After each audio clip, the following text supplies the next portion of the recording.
All right, well, I'm Nick with Stereo Integrity, and we're here at MWAVE at 2024. We're in room 2201. When you first walk in on the right-hand side, and we've got our 24-inch woofers on display. We've got 8 24s in sealed enclosures, along with Kyle Bliss's front stage here, off camera, but we've got the 1299 towers, which are his 2 front subs, but then the rest of them are our subwoofers. And we've also got in the background, we've got our 825 towers, which we'll hook those up probably about 20 or 30 minutes about every day, Saturday and Sunday.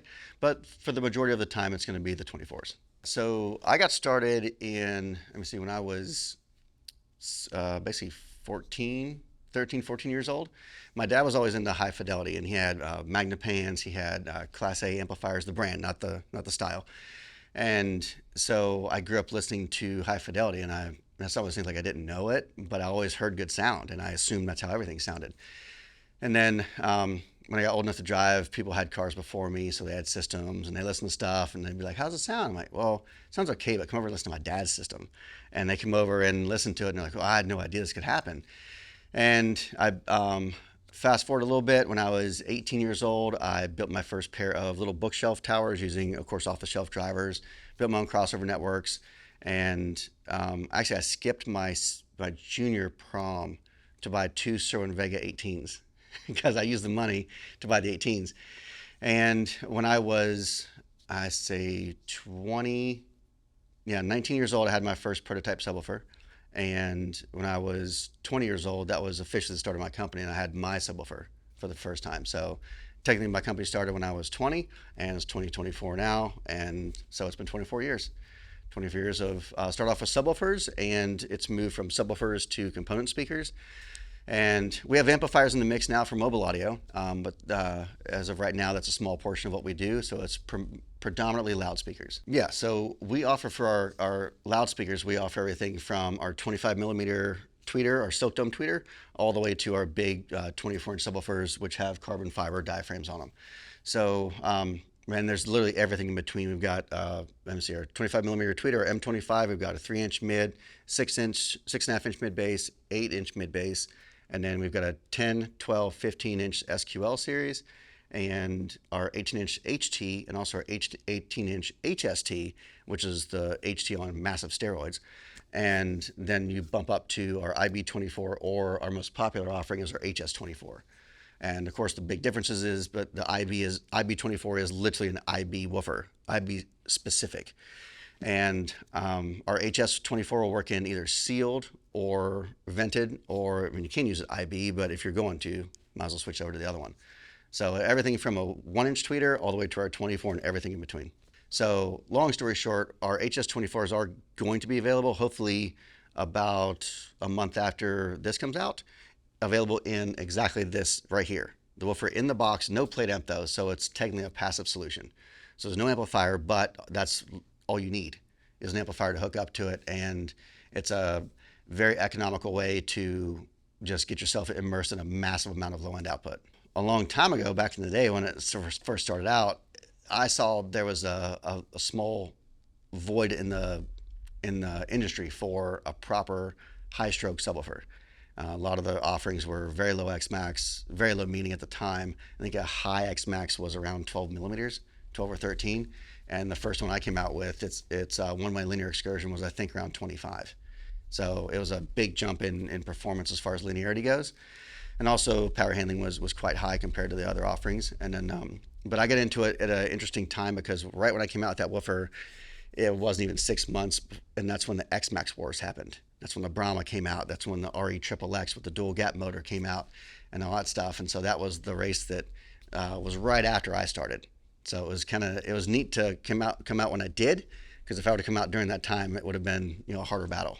I decided to take my products to MWAVE basically because of Michael Youthman. I think I met him down at Charles Keene's facility down in Florida one year, and that was of course before MWAVE. And he's reached out to me and said, "Hey, we're going to have a show, and want to know if you wanted to be around." And I took a look at the floor plan and how everything was ran and all that good stuff, and it all looked really good. So I signed up for the first year, which was last year. And then, of course, I told Michael, I think it was on Sunday last year, I said, look, man, if you're having this again, which I'm assuming you are, but if you're having it again, I said, I'll even pay the deposit today. So it's a really cool environment. Everyone's super positive, and especially the rules of having loud music, they're pretty much wide open. And that's, of course, one of the reasons why we brought the 824s here. So yeah, we've already found some areas of the ceiling we're pretty sure are going to fall down while we're demoing, but that's okay. So yeah, it's a really cool environment to be here at MWAVE, have everyone come in and experience what we've got, and then of course talk to people if you get much more hands-on interaction, of course, with me, Kyle, Josh, and then of course I've got Dave with me as well.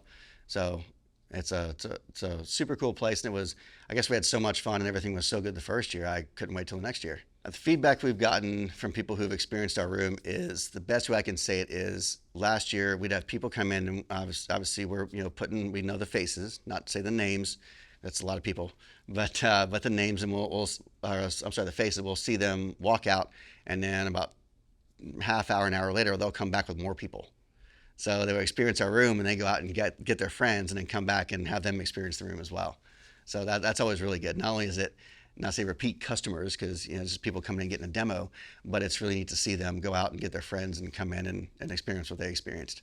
For people to buy our products, we are a direct company. So you simply just go to our webpage and click on what you want, add it to your cart, and then that's how ordering is done through us. So because we're direct, we have lower pricing for the level of performance that our products deliver compared to anything you go out to a dealer or a showroom and buy. So something that might cost, like for subwoofers, for instance, like these 24s behind me and all throughout this room, is they are a $3,000 ticket item, and they will outperform things that are $7,000, $8,000. So you're at half the cost for either the same performance or better performance. And it goes across the board. It goes with our down to our 12s and even our tweeters and mids. So to get the same performance, you literally have to spend twice the money for someone else's product to get the same performance you do by spending half the money and buying ours. So you get a phenomenal deal, and we're located right in North Carolina, near Hickory. And let's see, the larger drivers, especially the 24s and the HSTs, are built by hand by me and my team, and then everything else is engineered by me, down to FEA simulations to begin with, and then CAD drawings for all the parts, including the magnet, the yoke, the washer or top plate, even the, like on these 825 towers, I designed the basket, the cone, surround, everything's custom. Nothing's one of those, oh, that looks good in a catalog. Everything by us is literally designed from the ground up. So our subwoofers and loudspeakers in general, but I'll focus on subwoofers, they can be used for almost everything. When I say almost everything, the one thing they cannot be used for, or should not be used for, is professional audio, like no PA speakers, because they're not efficient enough. They're not 99, 105, 110 dB, that thing. So that away, for mobile and home and theater loudspeakers, it is a loudspeaker. It's not anything that you design and it's like, oh, it'll only work in a car, or oh, it'll only work in a theater, but not music. A good speaker should be able to do and can do everything as far as for home and mobile and theater. So you basically have to look at what you want to get out of your theater or home or just environment. So when it comes down to for home theater, for me in my theater, is not very big. It's about a 20 by 25, and so I don't need anything massively efficient because I don't want to be deaf in a couple years.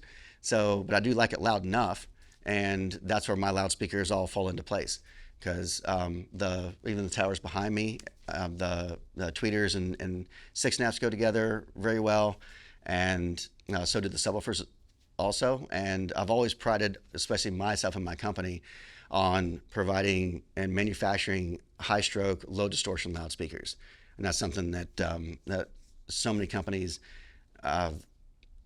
if they use marketing a lot, and then it's all the buzzwords and whatnot, but then you look at them, it's like, oh, it's got a 4 or 5 inch coil. That one's got a 10-inch coil, but you look at it and it's got an F3 of 70 hertz. Well, that's not a subwoofer. It's a mid-bass driver at that point. And so our subwoofers are true subwoofers. Like the 24s in these cabinets natively have an F3 of around 23 hertz. So, and that's out in the middle of an open field. Let alone you put it in a home, and then your F3 is even lower than that. And same thing with our mobile audio solutions, our SQL 15s and 12s, for instance. In a mobile environment, our SQL 12 will play down to 8 hertz. And tweeters play up to well above, right around 22,000 before they start falling off. So everything that I make is broad bandwidth, low distortion, high stroke. Yeah, so thank you for watching this video, and anyone who's in the area, especially right now, please make it out here. Not only for us, I mean, we'd love to have you in here in our room. There's a lot of other vendors here to, get your home theater fixed for sure. And we would love to see you guys here at MWAVE 2024 and 2025 and for the foreseeable forever future.